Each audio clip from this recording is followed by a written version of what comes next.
ये कि गाज़ियाबाद में 3 बच्चियों ने 9वीं मंजिल से कूद के सुसाइड कर लिया। बहुत गंभीर मुद्दा है भाई। इसके पीछे जो वजह सामने आ रही हैं तो उसके बारे में बात करना सबसे ज़्यादा ज़रूरी है। एक कोरियन लव गेम ऐप है जहाँ पे लोग कोरियन संस्कृति को जीना चाहते हैं और उसी में ये 3 बच्चियाँ भी शामिल थीं। 12, 14, 16 साल की 3 बच्चियाँ 9वीं मंजिल से कूद के सुसाइड कर लें और किसी गेम के लिए, तो अपने आप में बहुत बड़ी बात है। खैर, अच्छी बात ये है कि तुरंत इस पे एक्शन लेते हुए उत्तर प्रदेश राज्य महिला आयोग के जो अध्यक्ष हैं बबीता सिंह चौहान जी ने, उन्होंने सारे डीएम्स को पत्र लिखकर कहा है कि स्कूलों में वापस फिर से एक बार ऑफलाइन पढ़ाई पर जोर दिया जाए। ऑनलाइन पढ़ाई स्टार्ट हुई थी, आपको याद होगा, कोविड पीरियड में।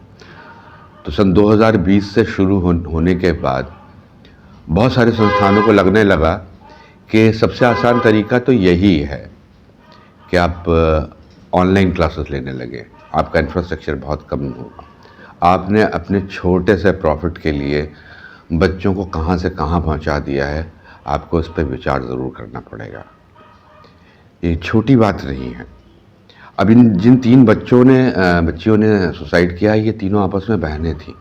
एक पूरा का पूरा ख़ानदान भेंट चढ़ गया उस लापरवाही के लिए जिसके लिए तथाकथित रूप से प्रबंधक स्कूलों के जिम्मेदार हैं, और उसके बाद जिम्मेदारी सरकार की भी बनती है। जब तक वह आवश्यक था कि ऑनलाइन पढ़ाई ही एक ज़रिया था, तब तक ऑनलाइन पढ़ाई को बढ़ावा देना वो ज़रूरी था। परिवेश बदल चुका है, कोविड के दौर से हम लोग बाहर आ चुके हैं, तो क्यों नहीं ऑफलाइन पढ़ाई पे फिर से उतना ही ज़ोर दिया जाता है जितना ज़ोर पहले दिया जाता था। एक जो इंटरेक्शन से लेके हर चीज़ जो है वो प्रभावित हुई। हम अपने बच्चों को कौन सी तालीम दे रहे हैं कि वो घर बैठे, उनके हाथ में मोबाइल हो, उन मोबाइल्स में पबजी एक्सेट्रा एक्सेट्रा तमाम सारे गेम्स और रील्स और बहुत सारी चीज़ें आ गई हैं। क्रिएशन के लेवल तक तो ये सारी चीज़ें बहुत अच्छी हैं, लेकिन पढ़ाई के लेवल पे और जहाँ पे बच्चों के हाथ में 24 घंटे मोबाइल रह रहा है, वो स्थिति बहुत चिंताजनक है। तो 2 लोगों को अगर इसके लिए उत्तरदायी ठहरा रहा हूँ, प्रबंधक और राज्य सरकार के माध्यमिक शिक्षा विभाग को, तो ये फिर भी एक गलत बात होगी। हमारी आपकी भी जिम्मेदारी उतनी ही है कि हम अपने बच्चों को कोशिश करें कि वो वापस लौटें और ऑफलाइन पढ़ाई की तरफ बढ़ें। जितना वो ऑफलाइन की पढ़ाई की तरफ बढ़ेंगे, उनके हाथ से मोबाइल छूटेगा। तो बच्चों के हाथ से मोबाइल छुड़वाना बहुत ज़रूरी है साहब। ये छोटे छोटे बच्चे मोबाइल देख देख कर कहाँ पहुँच रहे हैं, ये जिम्मेदारी हम सब की है, हम सब की साझा जिम्मेदारी है।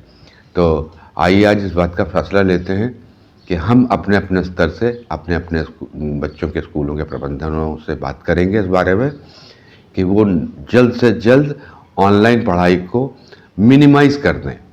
अगर कोई डिस्टेंस वाली लर्निंग की बात है तो बात अलग है, अदरवाइज़ बाकी चीज़ों को अब अवॉइड करने का सही समय आ गया है। तो एक चीज़ ये बता दूं कि इन बच्चियों ने एक काम और किया था कि इन बच्चों ने अपना नाम भी बदला था, हिंदुस्तानी नाम से बदल के। एक ने अपना नाम मारिया रखा, एक ने अलीज़ा रखा और एक ने सिंडी रखा। स्कूल छोड़ के ये बच्चे केवल ऑनलाइन ही पढ़ाई कर रहे हैं। बात है, रोक लगनी चाहिए। प्रशासन से भी मेरा अनुरोध है कि इस पे सख्त से सख्त कार्रवाई की जाए।